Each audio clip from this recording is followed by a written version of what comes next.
কাজ করেছেন না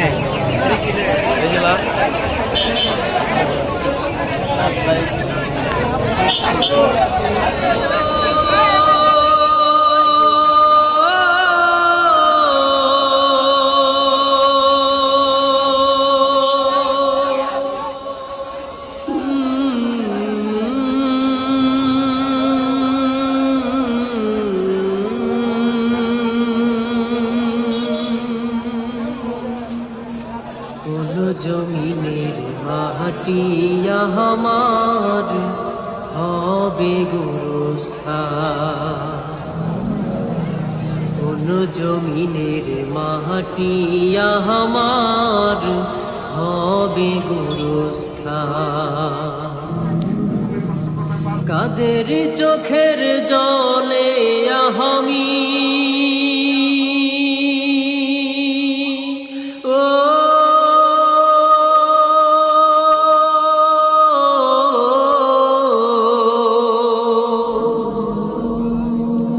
কাদের চোখের জলে আমি পাব পরিত্রাণ, কোন জমিনের মাটি আমার হবে গোরস্থান, কোন জমিনের মাটি আমার হবে গোরস্থান।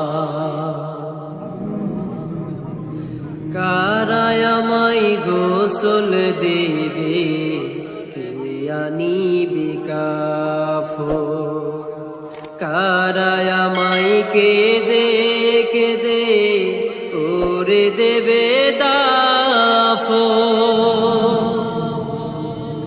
কারায় আমায় গোসল দিবে, কে আনিবে কাফন, কারায় আমায় কেঁদে কেঁদে করে দেবে দাফন,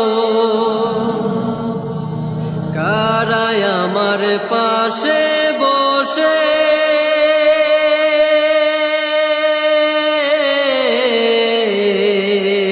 কারায় আমার পাশে বসে শোনাবে কুরআন,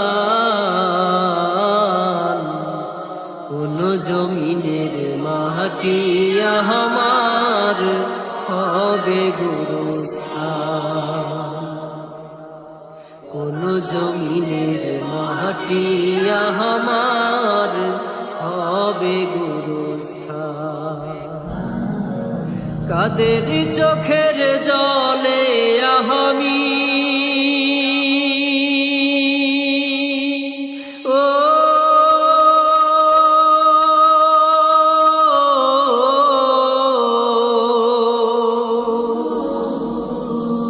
কাদের চোখের জলে আমি পাব পরিত্রাণ,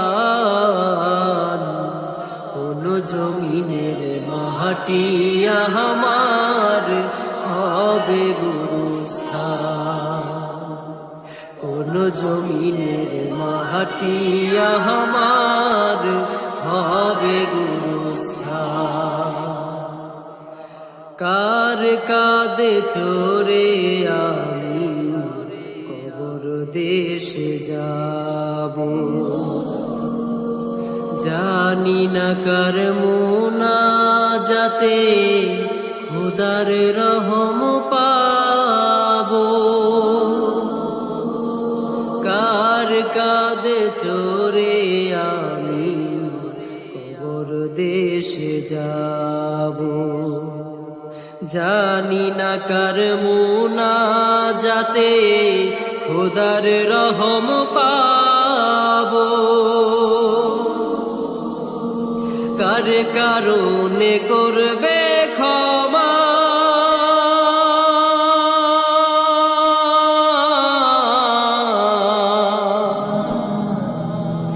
কার কারণে করবে ক্ষমা আল্লাহ মেহেরবান,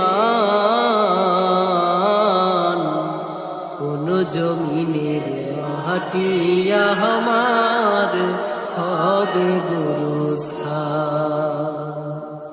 কোন জমিনের মাটি আমার হবে গুরুস্থান।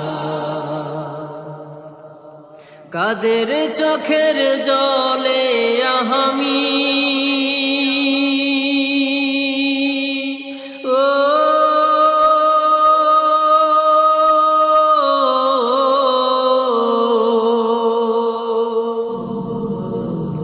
কাদের চোখের জলে আমি পাব পরিত্রাণ। কোন জমিনের মাটি আমার হবে গুরুস্থান। কোন জমিনের মাটি আমার হবে গুরুস্থান। কোন জমিনের মাটি বড় সন্তান শামসুল ইসলাম নয়ন এবং শেখ জানাজা পড়াবে।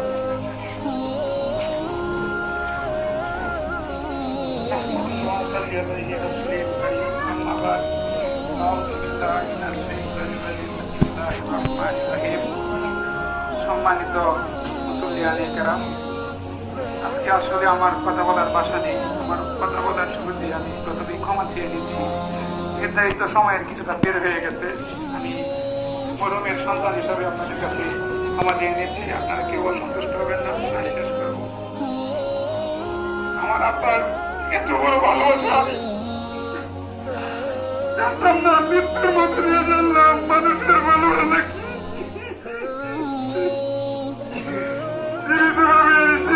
আমার বাবাকে এত ভালোবাসে, এখন আমি বুঝলাম। তিনি একাধারে তোলবেলা ছিলেন। বিগত রমজান মাসে মসজিদে কয়েকজন মিলিত হয়ে কোরআন শরীফ শিক্ষা করেছেন। আল্লাহ রাস্তায় সবার গেলে আসার পর নিয়মিত নামাজ পড়েছেন। জানামতে নামাজ কাজা হয়েছে কিনা জানি না। প্রত্যেকদিন নামাজ পড়ার পরে তিনি কোরআন তেলাওয়াত করতেন। আমার ছোট ছেলে নাজের বিভাগে পড়ে তাকে ডেকে এনে বলতেন, দেখো তো আমার পড়াটা হয় কিনা। আমার ছেলেও ওনাকে শিখিয়ে দিত। এই মৃত্যুর জন্য ছিলাম না, কিন্তু আল্লাহ আল্লাহ তাআলা মানুষের এই ফয়সালা সৃষ্টি জগতের 50,000 বছর পূর্বে নির্ধারিত করে রেখেছেন। যদিও আমরা শুধু কিন্তু আল্লাহর সিদ্ধান্তের প্রতি আমাদের পরিবার সহ আমরা শুকরিয়া জানাই। জীবনের শেষ সময়ে এসে তিনি আমাদের এলাকায় একটি মসজিদ স্থাপন করছেন। ঈদগাহ মাঠের জন্য মানুষের ধারে ধারে বারে বারে গিয়েছেন। শুভ অবস্থায় তিনি হক কথা বলেছেন। আর হয়তো কোনদিন তিনি মানুষের কাছে আসবেন না, কাউকে কষ্ট দিবেন না। ওনার এই শেষ যাত্রায় তিনি আলমে বর্জ্যকে স্নান করে দিলেন। এই মুহূর্তে শুধু আমাদের একটাই চাওয়া, আমার বাবাকে আপনারা ক্ষমা করে দিবেন। এই জানাজায় যারা উপস্থিত হয়েছেন, এছাড়াও যারা বাইরে আছেন, আসতে পারেননি, তাদের কাছে আমাদের পরিবারের মেসেজ দিলেন, আমরা ক্ষমা পেয়েছি। ক্ষমা অত্যন্ত মহৎ গুণ। আমরা সকলেই প্রত্যেককে মাফ করে দিই। আমার আব্বার জন্য নাম ধরে ধরে দোয়া করবেন, আপনার জন্য ফেরেশতা দোয়া করবে। আপনি যার জন্য মাফ চাইবেন, ফেরেশতা আল্লাহর কাছে বলবে আগে যিনি মাফ চাইছেন তাকে মাফ করো। এই জন্য আমরা মাফের সংস্কৃতি গ্রহণ করি। আল্লাহ রাসূল হাদিস বলেছেন, হাদিসে উল্লেখ আছে, যে ব্যক্তি কালমা পড়া অবস্থায় মৃত্যুবরণ করে তিনি জান্নাতি। যে ব্যক্তি সদকা করা অবস্থায় মৃত্যুবরণ করে তিনিও জান্নাতি। যেদিন মৃত্যুবরণ করেছে আমার বাবা, সেদিন ফজরের নামাজ পড়েছে, তাসবিহ তাহলিল করেছে, ইস্তিগফার করেছে। মৃত্যুর পূর্ব মুহূর্তে তিনি জোহরের নামাজ পড়েছেন। ফজরত অবস্থায় ছিলেন, তিনি প্রত্যক্ষদর্শী ছিলেন। তিনি বলেছেন আয়াতুল কুরসি বলেছেন, কালমা বলেছেন, আমলের সহিত মৃত্যুবরণ করেছেন। এ থেকে স্পষ্ট প্রতীয়মান হয়ে আল্লাহ রাসূলের হাদিসের সাথে এই ঘটনা সম্পর্কযুক্ত।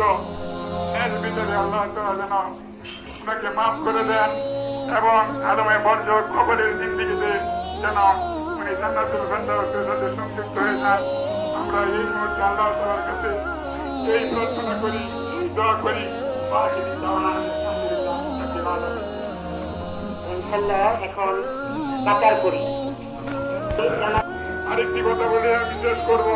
এক মিনিটের মধ্যে আপনারা জানেন তিনি একাধারে রাজনীতি করেছেন, ইউনিয়ন পরিষদের মেম্বার থেকে শুরু করে তিনি সিদ্ধা ইউনিয়নের ভারপ্রাপ্ত চেয়ারম্যানের দায়িত্ব পালন করেছেন।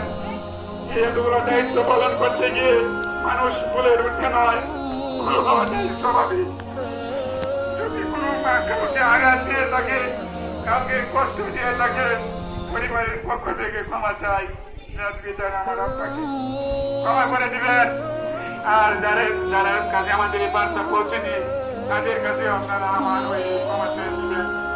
আরেকটি কথা বলতে চাই, হয়তো উনি জীবদ্দশায় যদি কোনো লেনদেন করে থাকে, কারো সাথে কোনো দেনা পাওনা হিসাব থাকে, আমরা লাস্ট যেমন কামনে করে পারিবারিক ভাবে বলবো যে কারো কাছে কোনো লেনদেন থাকে দ্রুততম সময়ের মধ্যে শেষ করবো, আপনারা আমাদেরকে জানাবেন। ইনশাআল্লাহ আল্লাহর রহমতে আমাদের সামর্থ্য আছে, আমরা দেওয়ার চেষ্টা করব। আর যদি না বলার থাকে আল্লাহর রাস্তায় আমার আব্বাকে মাফ করে দিবেন, এই আমার চাওয়া। আপনারা আমার আব্বাকে যদি মাফ করে দেন, আল্লাহ তাআলা হয়তো মাফ করে দিবেন। সকল আমাদের দুটি অংশ, একটি হলো মানুষ মুখের দ্বারা আঘাত করতে পারে, লেনদেনের দ্বারা আঘাতপ্রাপ্ত হইতে পারে, এটি বান্দা মাফ করলে আল্লাহ তাআলা মাফ করেন। এই জন্য আপনারা যে পর্যায়ের অপরে থাকুক না কেন, শেষ বিচারে ওনার সন্তান হিসাবে আপনাদের দ্বারস্থ হইলাম, আপনারা ওনাকে মাফ করে দেবেন। আলহামদুলিল্লাহ।